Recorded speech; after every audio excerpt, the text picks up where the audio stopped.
My name is Mary Peterson, and I was 27 years old the night my life cracked open in a way I never saw coming. If someone had told me then that humiliation could feel like a physical wound, I would have laughed. I thought I understood pain. I thought I understood love. I thought I understood James. I didn't understand anything.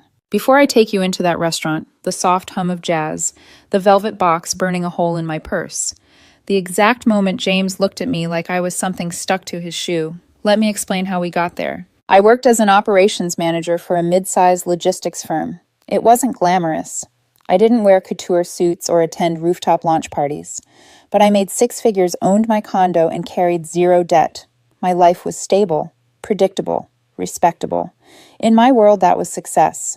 In James's world, it was settling. He was 25, a junior social media coordinator for a fashion brand, talented, charismatic, charming, and constantly scrolling through his phone like his life depended on the validation of strangers. At first, I thought his obsession with aesthetic feeds and power couple energy was harmless. Cute, even. But 6 months before the night, everything fell apart, something shifted. He started comparing us to influencers posing on yachts or lounging in Dubai. "Look at this Mary," he'd say, shoving his phone in my face while I was reviewing vendor contracts. "He's 26 and just bought her a G-Wagon. What are we doing wrong?" "We're not doing anything wrong," I'd say, always patient, always trying. "We're building a life.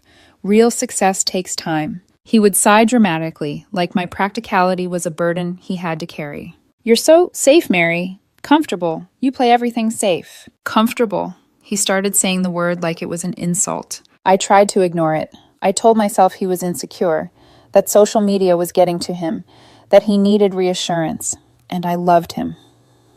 God help me, I really did, so I gave it. I carried the weight. He refused to lift the mortgage, the utilities, the groceries, the vacations.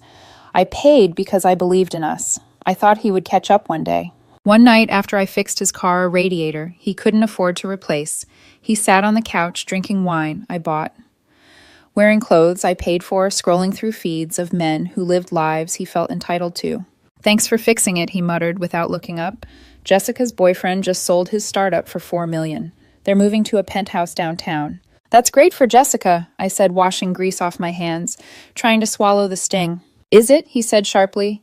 "Or is it just what happens when a man actually has ambition?" I let it slide. I always let it slide. I thought once we were engaged, once I proved I wasn't cheap, just careful, things would settle. Love would win. Commitment would ground him. I spent 4 months saving for a ring. Platinum band solitaire diamond. Elegant, meaningful, cost me more than I'd ever spent on anything for myself. But I wanted him to know he was valued, that I wasn't afraid of investing in us. I planned the proposal for his father's birthday dinner. A double celebration or so, I thought. His family adored me. His father, Robert, respected my work ethic. His mother, Elaine, treated me like the daughter she wished she had. His sister, Emily, had even helped me choose the ring size. I walked into that restaurant thinking I was about to start the rest of my life. Instead, I walked into an ambush. The place was the kind with truffle oil in the air and menus without prices. Crystal glasses, heavy linen napkins, candlelight soft enough to blur imperfections. James looked incredible wearing a suit. I bought him for his last interview. His hair was styled, his smile luminous. He held my hand under the table. I thought that meant something. When dessert menus arrived, I cleared my throat. My heart hammered like a fist inside my ribs. "Robert," I said, feeling my voice rise an octave before we ordered dessert. "I have something I'd like to—" The table fell silent. Emily's eyes widened. Elaine covered her mouth. James raised an eyebrow, intrigued. I stood, slid my chair back, and knelt beside him. The velvet box felt heavy in my palms. "James." I opened it. The diamond caught the low light and burst into a small constellation. "You are the love of my life. I know I'm not the most exciting person. I know I focus a lot on the future, but that's because I want to build one with you. I want to take care of you forever. Will you marry me?" Silence. Not the stunned, tearful silence of movie scenes. A dead, suffocating silence. James stared at the ring, then at me. Then he laughed. A sharp, cold laugh. "Oh God," he said loudly enough for nearby tables to hear no. My body went numb. "James." He sipped his wine, looked at me like I was ridiculous. "Mary, get up. You're embarrassing yourself." James Roberts snapped, slamming his hand on the table. "What is wrong with you?" He ignored his father. "You're sweet, Mary. Really. But you're not wife material." Elaine gasped. Emily whispered, "James, stop." But he was just getting started. "You're safe, Mary. You're the woman a man settles for at 35 when he needs someone to split the mortgage. You play life like a rule book. You drive a Honda. You talk about retirement accounts on date night. You're—" He waved his hand dismissively, insufficient. My throat locked. The room swayed. I tried to stand, but the floor felt glued to my knees. "Come back," he said with a smirk, "after you've made something of yourself. Then maybe I'll consider it." Something inside me shattered. Not loudly, quietly, like a rope giving way. I closed the box. I stood. I placed it gently on the table. "Check, please," I said to the trembling waiter. I placed $200 under my wine glass, nodded at Robert, and walked out. Behind me, James said loudly, "She's so dramatic. She'll be back in an hour." I walked into the cool night air, took a deep breath, and didn't look back. I didn't return in an hour. I didn't return ever. I went home, grabbed a trash bag, and removed every trace of him from my bathroom, my closet, my life. I blocked him everywhere. Then I sat on the couch of my boring apartment and realized my bank account was the only thing I had to worry about now. And for the first time in years, that felt like freedom. The next morning, sunlight spilled across my living room floor like nothing had happened, like my entire world hadn't collapsed 12 hours earlier. My phone buzzed on the coffee table. I almost ignored it, but when I saw Robert's name, James's father, I sighed and answered out of respect. "Mary." His voice was rough, older than it had sounded yesterday. I don't even know what to say. "It's all right," I said quietly. "I'm embarrassed, but I'll live." No, he snapped not at me, but at the situation. What James did was vile. Elaine's been crying all morning. Emily hasn't spoken to him since we got home. We had no idea he was capable of such cruelty. A tight knot formed in my chest. I didn't want his family to suffer because of James. They had always treated me with kindness. "Robert, you don't need to apologize for him," I murmured. "He made his choices." There was a heavy silence. Then Robert exhaled shakily. "Mary, there's something you deserve to know." My stomach dropped. "What is it?" "I got into James's phone last night while he was shouting at his mother," he said. "I shouldn't have done it, but I needed answers, and I found them." My pulse quickened. Found what? "There's someone else." My grip tightened around the phone until my knuckles whitened. "Her name is Jasmine," he continued bitterly, "a so-called influencer strategist. She's been texting him for months, telling him she wants a man with ambition, telling him she's ready for a real upgrade." Jasmine. The name hit me like a splash of cold water. James had mentioned her once in passing, one of those glossy, Instagram-polished women who lived off credit cards and curated brand partnerships. I never suspected anything. Robert wasn't finished. He's been telling her he's single, telling her he's basically stuck with a roommate until he finds the right time to move out. A roommate. I had paid for his food, his clothes, his life, and I was a roommate. I felt something inside me shut down completely. A switch, a lock clicking into place. Robert's voice hardened. "It gets worse. He told Jasmine he's going to take her to Paris next month. He's been promising her all this luxury money he doesn't even have. Of course, Paris, penthouse dreams, a fantasy life I was supposed to fund." "I'm cutting him off," Robert said abruptly. "No more help, no more money. If he wants a high roller life, let him figure it out himself." I closed my eyes. "Thank you for telling me, Robert." "Mary," he said softly, voice breaking. "You deserved better, much better." "I know," I said. And for the first time, I actually believed it. When the call ended, I stared at the blank TV screen, my own reflection. Staring back.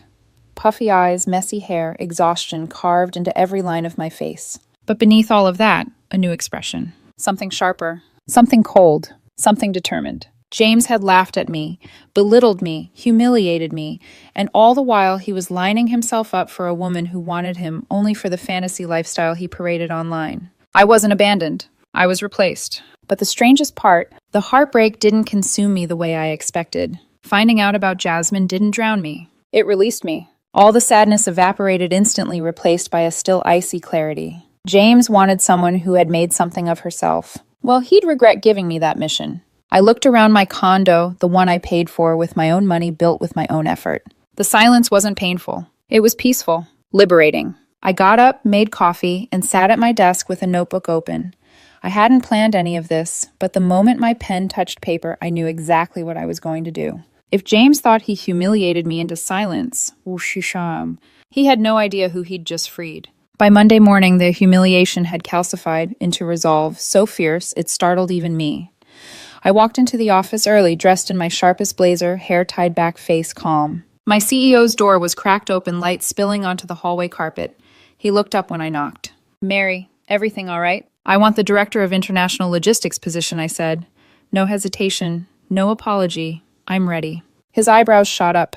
"That position demands 80% travel. You've always declined those roles because of your boyfriend." "I don't have a boyfriend anymore." The CEO leaned back, studying me. Something in my expression must have told him I meant every word. Slowly he smiled.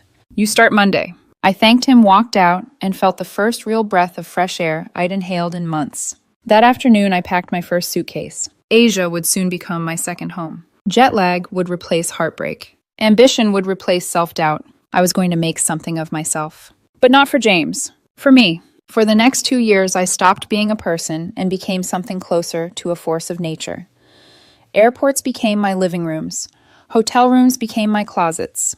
Conference tables became my dinner tables. I didn't just step into the Director of International Logistics role, I devoured it. By the end of month 3, I could navigate Tokyo's subway system half asleep. By month 6, I'd negotiated a deal in Singapore that our company had been chasing for 8 years. By year 1, I'd doubled my salary.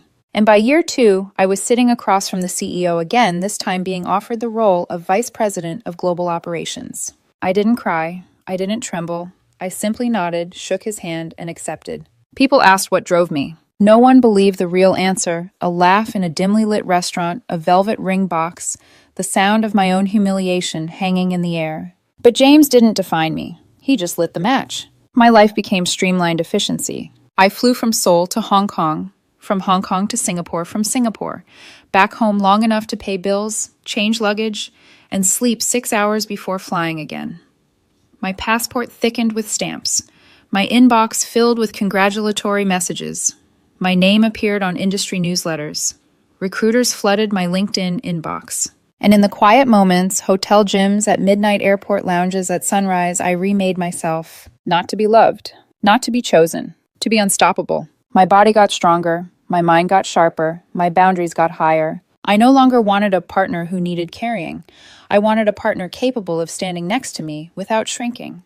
Someone who didn't fear my ambition but matched it. James had once told me I was comfortable. Now comfort was a luxury I no longer had time for, and the strangest part was I didn't miss it. As I rose, whispers of James's downfall reached me through the one person in his family who still cared about how I was doing, Emily, his sister. She texted occasionally, not out of gossip, but out of loyalty, almost like she saw me as another sister who had escaped a sinking ship.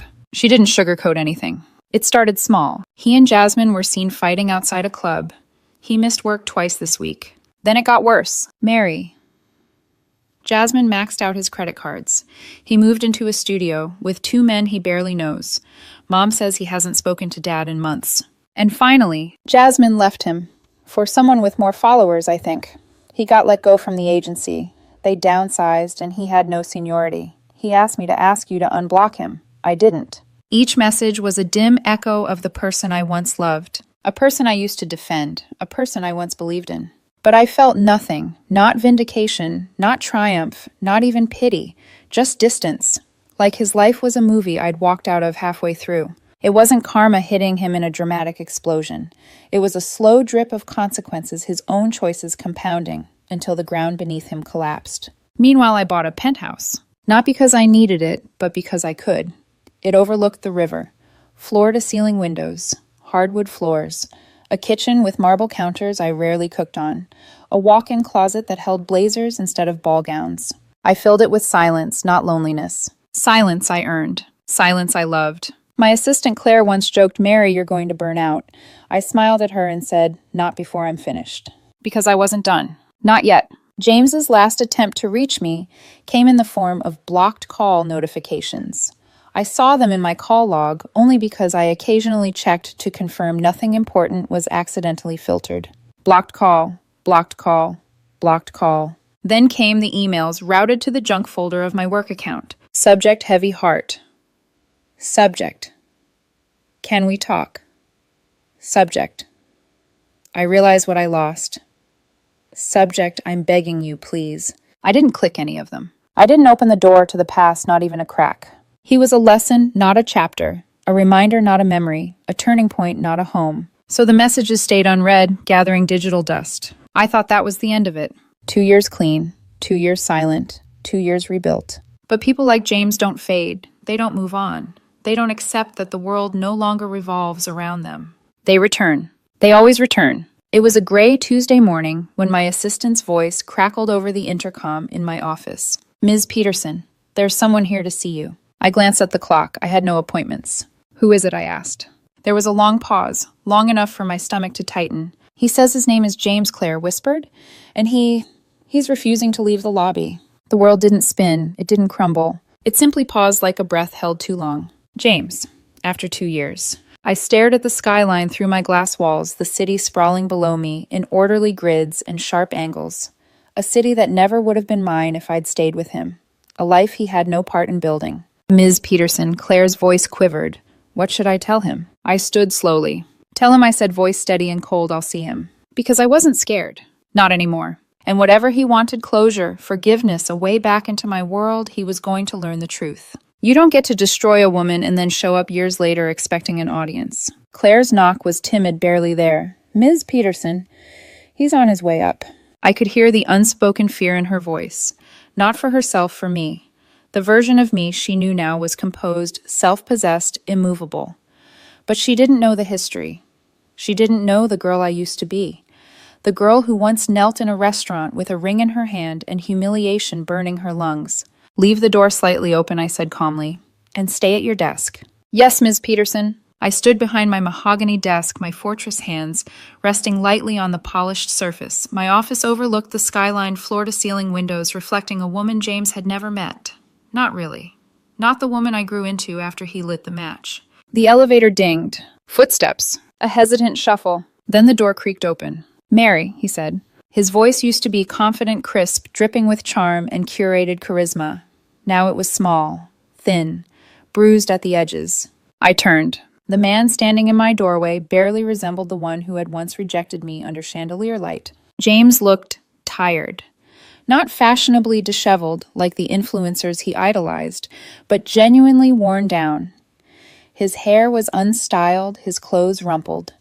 The trench coat he wore was a size too large, swallowing him.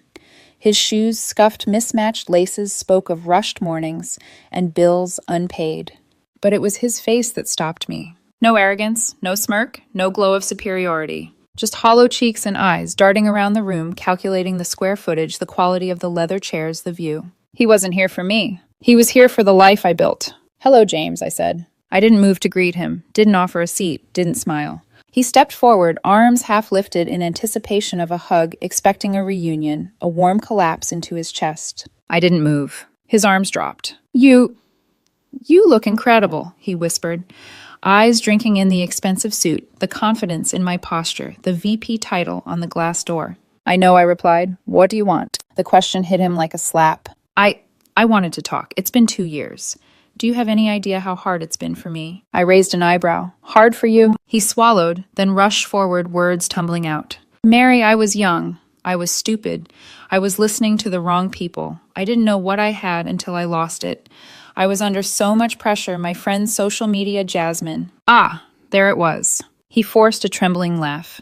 "Jasmine ruined my life, Mary. She used me, took my money, destroyed my credit. She made me believe I wasn't good enough unless I was living large. She left me for some guy with a bigger following and..." I held up a hand. "James," I said, "stop." He froze. "Let's get to the part where you tell me what you actually want." His eyes flickered, then sharpened. He stepped closer, placing his palms on my desk as if anchoring himself to something solid. "Mary, look around you," he said softly, gesturing to the office. "Look at what you've become. Vice president. A corner office. You're God, you're incredible. He leaned in, voice trembling. "And you wouldn't be here if it weren't for me." I stared. He nodded earnestly, breathing hard, as though he'd just revealed something profound. "I pushed you. I forced you to grow. I knew you were too comfortable. You needed to be shaken, challenged. I had to be the villain, so you could become the hero." My jaw tightened. "Excuse me. I did it for you," he insisted. "Breaking your heart was the best thing I ever did. I sacrificed our relationship so you could become this version of yourself. You don't even realize how much you owe me." There it was. The delusion. The entitlement. The core of who James had always been, beneath the curated glow and pretty selfies. I leaned back slowly in my chair, studying him the way I study problematic vendors. Is that the story you've told yourself? I asked softly. To feel better about what you did? It's not a story, it's the truth. And what now? I asked. Now that I've become something of myself, what is it you expect? He exhaled, shakily, relief flooding his features as if I had opened a door. Mary, he whispered, ask me again. I blinked. What? The proposal, he said, stepping even closer. Ask me again. I'll say yes this time. I swear I will. We can pick up where we left off. We can build something powerful together. I'm ready now. I stared at him for a long moment. Long enough for him to smile, truly believing this was his triumphant return. Then I said, James, I don't have a question for you. Confusion wiped the smile off his face. But I do have an answer. His mouth fell open. Before he could speak, I continued. I know everything, James. About Jasmine. About your lies. About the debt. About your father cutting you off. About you trying to contact me. I paused. And I know you're here now because you think my success is your lifeline. That's not true, he croaked. Don't lie to me. You don't love me, James. You love what I represent. His composure unraveled. Mary, please. I'm desperate. I've lost everything. I just need a place to start over. You need a host, I said quietly, and I am not available. His eyes widened with panic. Mary, please. Please don't do this. We can fix this. I swear I'll be better. For a moment, I simply watched him. The desperation, the hollow fear, the realization that I was no longer the girl he once dismissed. Then I reached for the phone on my desk. James's voice cracked. Mary, who are you calling? I pressed the button. Security. No, Mary, please. We can talk. Just one dinner, one conversation. I'll change. The line clicked. This is security, a deep voice answered. This is Mary Peterson, Vice President. I have an intruder in my office who is refusing to leave. James's face drained of color. We're on our way, Ms. Peterson. I set the phone down gently. James stumbled backward. Mary, you're calling security on me. I tilted my head. You told me 2 years ago I wasn't wife material. Tonight I'm telling you this. You're not even acquaintance material. The office door swung open. 2 uniformed guards stepped inside. James's composure shattered into frantic noise. Mary, please don't do this. I'm sorry. I'm sorry for everything. I love you. Remove him, I said. And the guards did. His screams echoed down the hallway, ragged, furious pleading, yet somehow distant. A sound I once would have broken for. Now, it was just noise. The door closed. Silence settled again. My reflection in the window looked steady, controlled, whole. Claire buzzed in her voice trembling. Ms. Peterson, are you okay? I straightened a stack of reports James had knocked askew. I'm excellent, Claire, I said. Order lunch, please. What would you like? I allowed myself the smallest, quietest smile. Something expensive. The building felt impossibly still after the guards dragged James down the hallway. The kind of stillness that follows a storm, not peaceful but cleared. Necessary. I stood at the window for a moment, watching the city move with its usual indifference far below. Cars streamed past, like nothing seismic had just happened 3 floors up. People hurried along sidewalks unaware that a ghost from my past had walked in and been escorted out of my present. And I felt calm. Not triumphant, not vindicated, just calm. Like my life had finally snapped into its rightful alignment. Security radioed back 5 minutes later to confirm the building ban. James had tried one last desperate plea in the lobby, screaming bargaining, insisting I owed him compassion. Then he tried anger, then tears. But in the end, he walked out alone. And I didn't follow. Claire peeked in carefully, her eyes wide with concern. Ms. Peterson, the guard said he's gone. Completely gone. Are you sure you're all right? I turned from the window, smoothing the front of my blazer. Yes, Claire, I'm fine. But she didn't move. And there was something tender in the way she watched me. Not pity, respect. You handled that, she said softly with more composure than most people would. I gave a small laugh. That wasn't composure, that was closure. She nodded, stepping back toward the door. Lunch will be here in 15 minutes. Perfect.